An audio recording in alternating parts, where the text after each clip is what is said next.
These are the things that I like about the seed starting kit. First of all, it comes with everything and it is so variable. You can plant any kind of seed in here because it has so much variation. First thing I like about it is that you can do it anywhere you want in the house. You don't have to have a seed starting station. You don't have to have a sill that's large enough to put the seeds in so it gets enough light. That's always a problem because you know your sills are only about this big. This can go anywhere because it has the light.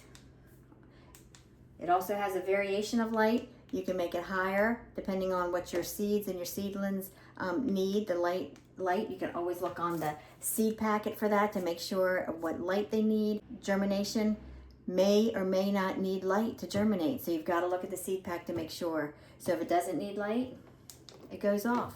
And then you just start the seed starting, put the seeds in there, and then you're ready to go.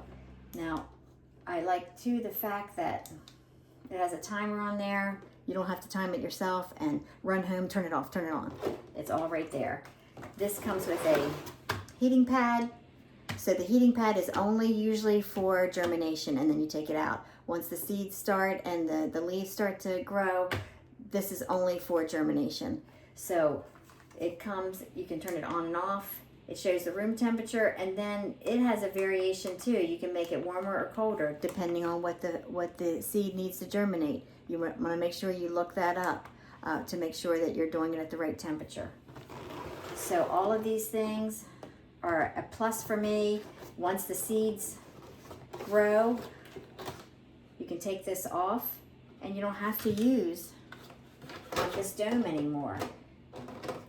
This can also come out and be variable, and then if you wanted to, you could just attach it to the bottom. You can see this, I have a cabinets here, you can attach it to the bottom of the cabinets. It has little holes here that you can attach it and do your own seed starting station. So that is very variable. You don't have to keep it on here all the time. These are great because you can make holes. You don't have to get your fingers all dirty, and then, you know, for the seeds, and you can make it at the proper depths. Things here, and then these are for scooping, and you can make 2 holes with these. Make sure you use them because sometimes I'll forget to write down what exactly is in here. I think I'm gonna remember. You never remember. And then it starts to come up, you're like, oh my God, what was that? So make sure you put a garden marker, use a garden marker and not a just a regular marker, because you know, with all the humidity and the watering that goes on, it'll probably come off. This comes out also. Has a tray underneath for watering. I like to bottom water when the seedlings start to come up, and then you fertilize after the seedlings come up when it has a couple set of leaves. You don't have to fertilize when it's in the germination stage. So I hope these are helpful tips for you, and I think that I'm going to definitely enjoy this.